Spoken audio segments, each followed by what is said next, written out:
Welcome back to the pond, ladies and gentlemen.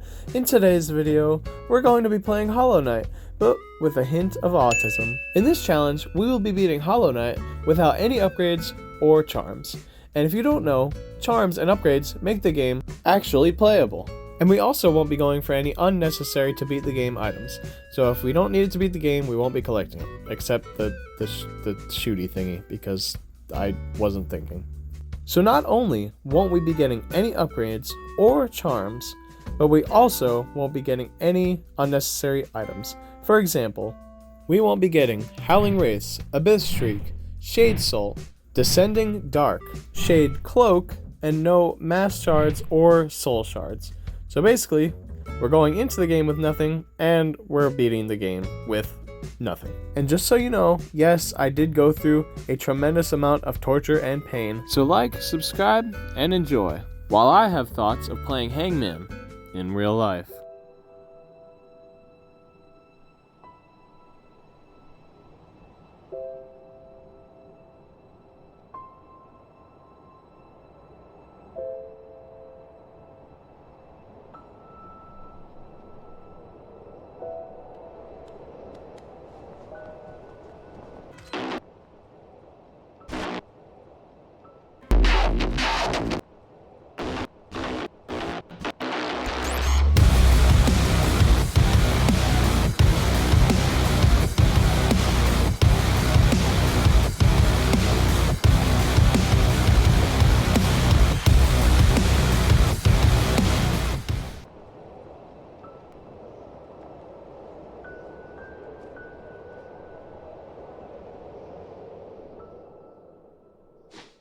So we begin our journey in Dirtmouth, and prove science wrong once again. We make sure to talk to Elderbug, for good luck. Then we run into Cornifer, who tries to sell us a map, but clearly we are broke. So he laughs in our face for only having $12 in our bank account, and we go find a place to cry. Most of the early game is gonna be pretty easy, because the game doesn't expect you to have any upgrades, so I can get away with playing like I just had a lobotomy. For now. Oh! Anyways, after that, we rescue our first creature. Then we run into our first boss, the False Knight. Yeah, I'm gonna be honest, this boss is made for people like me who can't figure out where to put the square in the shape sorter. Seriously, where the heck did that thing go? Anyway, trust me, if I couldn't beat this boss first try, I would not be attempting this challenge. Anyways, after we beat him, we collect the city crest and his bank information, and then we run into the shaman, who gives us a white blast. Oh, I'm not going with that. The vengeful spirit. Anyway, she drugs us, and we wake up in her dungeon, where we get to test out our cool new toy, which only does 15 damage, which it's not great, but it's still better than our nail, which only does 15. We then reach Greenpath, and I'm going to show you my version of this skip, because I'm not good enough to do the base. So what you're going to want to do is kill yourself, and then when you respawn, you're going to want to lead your soul all the way back up to the top. You're going to want to take some damage, fail the first time, kill yourself again, and then you're going to want to pogo twice off of your soul. It's a pretty easy skip. I am just now realizing I could have just pogoed off of the... You know what, whatever, I don't care. We then finally meet our second boss and my favorite NPC in the game, Hornet. Oh, I see. The palm thing. I am waiting for Silksong. I don't know what we're doing, Cherry Team, but it needs to come out this year. Anyways, I actually really like this boss fight. It's clean, smooth, fun, and the game's not expecting you to have any upgrades. So we didn't have much trouble with her, and we're able to wrap this fight up relatively quickly. After we beat Hornet, we acquire the Mothman Cloak, which, essentially, it's the dash. Not even it's just a dash. I don't know why I'm saying essentially, like I'm some kind of smart guy. Anyway, now that we can move around the map a little bit quicker, we head to the Queen's Station, and then we make our way through the Fungal Wastes. And on our way to find the wall jump, we have to fight a bunch of mantises. Holy crap, are these things so annoying. But, you know what? They're not annoying enough to kill me. They're just annoying enough to get me really close to death and make me want to freaking throw my controller. But they are relatively easy to run past. So we run past most of them and finally get the wall jump. And this is going to be super useful for wall jumping. Anyway, we use the city crest to get into the City of Tears. This is where the game starts to get harder. The enemies have more health. We meet this. Don't even get me started on this stupid ball of cancer. And we take out the Soul Guardian, somehow, first try. We then finally meet the Soul Master, who we did not struggle with. You're not that guy, pal. Trust me. You're not that guy. Yeah, this boss fight is super easy, even without upgrades. But don't worry, the bosses will start getting harder soon, and I will start suffering a lot more. Anyway, after we take out the Soul Master, we're able to get the Desolate Dive, which means we're now able to go to Crystal Peak, which, But, and don't ask me why, because I really don't know. We decided to first fight the Dung Defender, which again, I don't know why I did that, because after you beat him, you're supposed to, go to get the double jump, but you can't do that if you don't have the Crystal Dash. You literally need the Crystal Dash to go get the double jump. So I really don't know what I was thinking, but nevertheless, my stupidity. This fight was pretty easy. Anyways, we go to the King Station and make our way to Crystal Peak.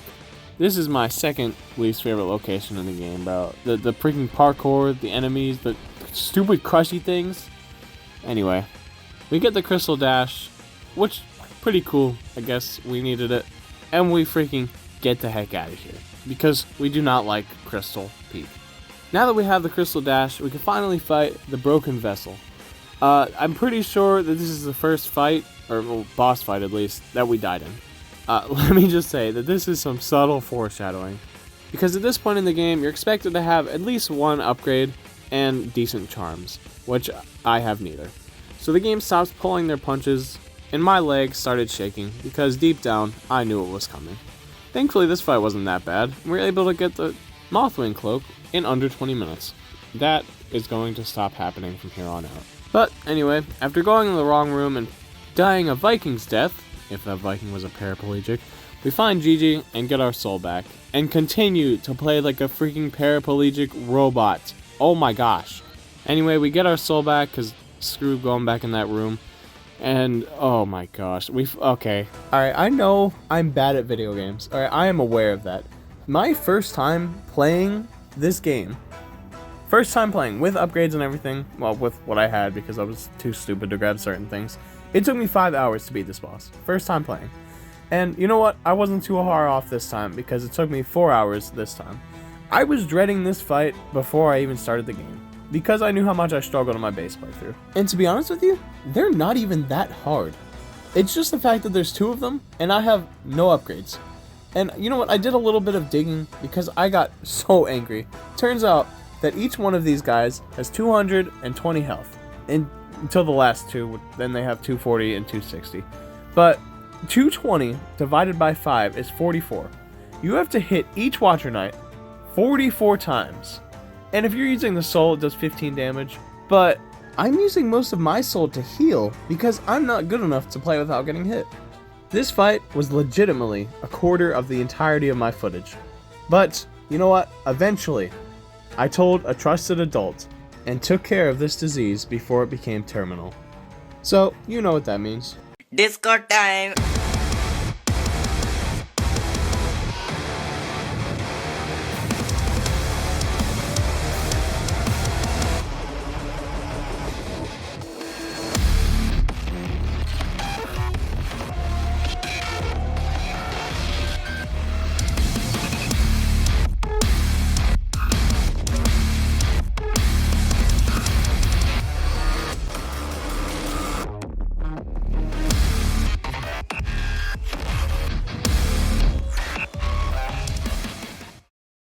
After all that carnage, I removed myself from the server of life, rested my soul, and then came back to the game.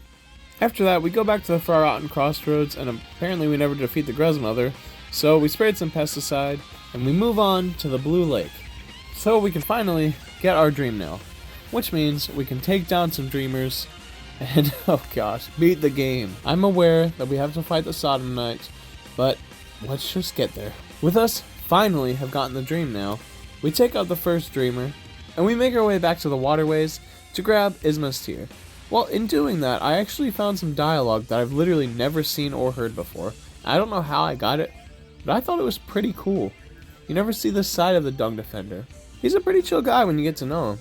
You're that guy, pal. Trust me. You're that guy. Anyways, we get back on track, fight some more enemies, and finally grab Isma's tear. And we do need this to fight. I think I already said that, never mind. Then we go back to Sai's shop to grab the Lumify lantern because...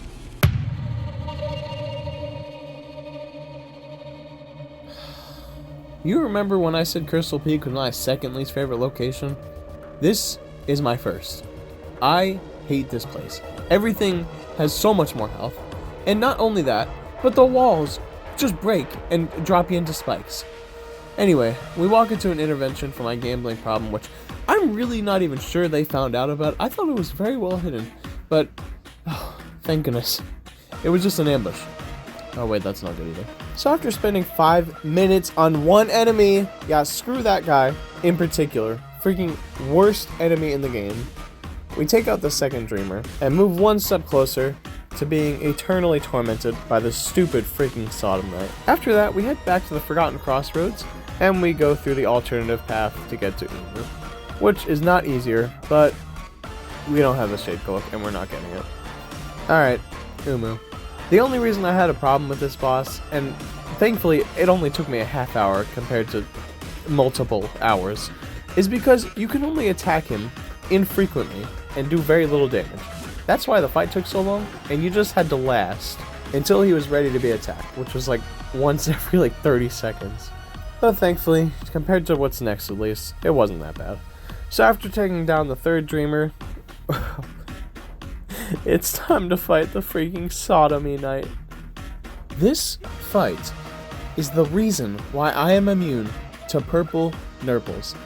He twisted my nipples so hard for hours. It took me 6 hours to beat this boss.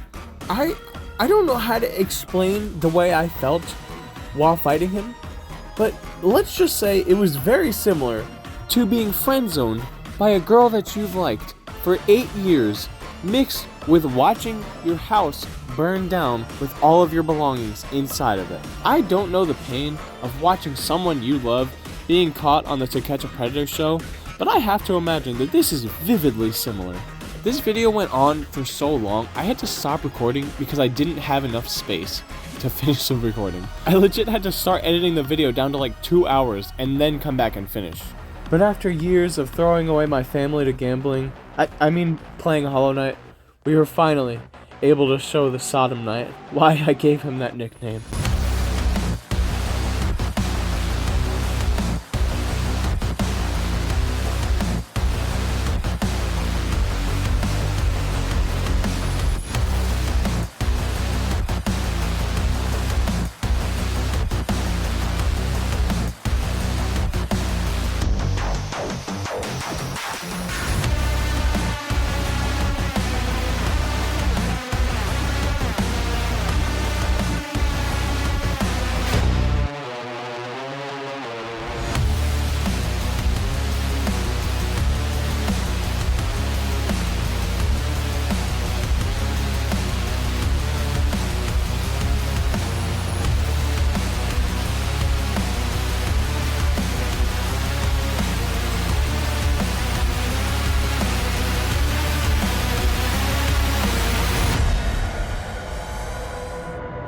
You don't get it.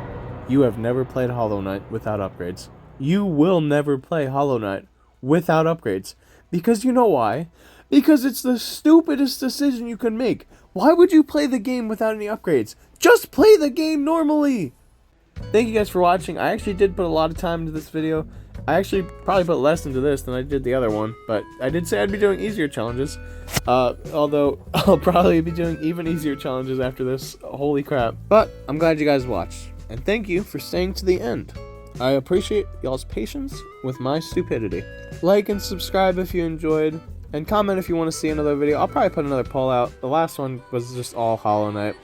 But yeah, thanks again for watching, guys. And that's about it. See ya.